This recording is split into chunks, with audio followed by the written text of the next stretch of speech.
విచారణ చేపట్టిన justice Sanjiv Khanna, justice SPN Bhatti ధర్మాసనం వాటిని కొట్టివేసింది. ఓటుకు నోటు కేసు అవినీతి నిరోధక చట్టం పరిధిలోకి రాదంటూ దాఖలు చేసిన పిటిషన్లను గతంలో హైకోర్టు కొట్టివేసింది. దీనిపై సుప్రీంకోర్టును ఆశ్రయించారు రేవంత్ రెడ్డి. ఈ పిటిషన్ను కూడా కొట్టేసింది సుప్రీంకోర్టు. ఇదే కేసులో సండ్ర వెంకట వీరయ్య వేసిన పిటిషన్ డిసెంబర్ 4కు వాయిదా వేసింది అత్యున్నత ధర్మాసనం. రైట్, మొత్తంగా రేవంత్ పిటిషన్ను సుప్రీంకోర్టు కొట్టివేసింది. తాజా అప్డేట్స్ అందించేందుకు మా ఢిల్లీ ప్రతినిధి గోపి సిద్ధంగా ఉన్నారు. గోపి,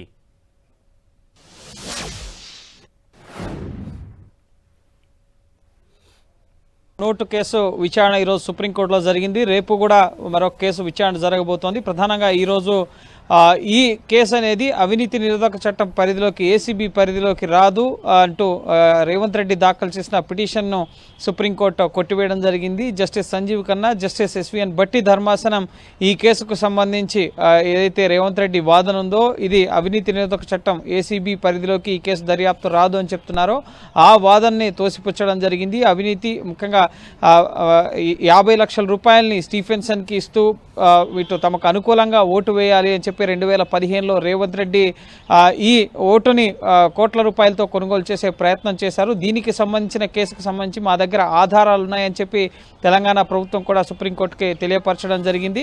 దీనికి సంబంధించిన ఇన్వెస్టిగేషన్ కొనసాగుతుందని చెప్పి కూడా ప్రభుత్వం చెప్పడం జరిగింది. అయితే గతంలో ఈ కేసుకు సంబంధించి హైకోర్టులో బెయిల్ తీసుకోవడం జరిగింది రేవంత్ రెడ్డి. బెయిల్ తీసుకున్న తర్వాత ఈ కేసుకు సంబంధించి ఇది ఏసీబీ పరిధి కిందికి రాదు, ఎలక్షన్ కమిషన్ పరిధిలోకి వస్తుంది అని చెప్పి రేవంత్ రెడ్డి చెప్తున్నారు. సో అయితే ఈ అంశానికి సంబంధించి హైకోర్టు ఏదైతే ఇది ఏసీబీ పరిధిలోకి రాదంటూ వేసిన కేసును హైకోర్టు కొట్టివేయడం జరిగింది. ఆ కొట్టివేసిన తీర్పు పైన సుప్రీంకోర్టును ఆశ్రయించారు. ఇక్కడ కూడా సుప్రీంకోర్టులో కూడా మళ్ళీ తిరస్కరణకే గురైంది ఆ పిటిషన్. అయితే సండ్ర వెంకట వీరయ్య కూడా ఇదే కేసులో ఈ కేసు నుంచి వైదొలిగేందుకు అవకాశం కల్పించాలని చెప్పి ఒక పిటిషన్ వేశారు. సో దానికి సంబంధించిన కేసు విచారణని డిసెంబర్ 4వ తేదీకి వాయిదా వేసినట్లుగా తెలుస్తుంది. సమగ్ర వివరాలు కోర్టు ఆర్డర్లో ముఖ్యంగా మరిన్ని వివరాలు తెలుస్తాయి. ఈరోజు ఉదయమే ఈ కేసు విచారణకు వచ్చింది. కానీ పాస్ ఓవర్ కావడంతో చంద్రబాబు కేసు విచారణ తర్వాత ముఖ్యంగా కోర్టు నెంబర్ 3లో ఈ కేసు విచారణ మళ్ళీ రావడం జరిగింది.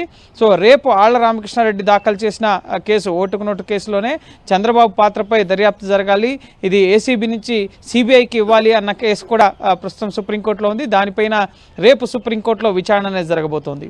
Right, thank you Gopi.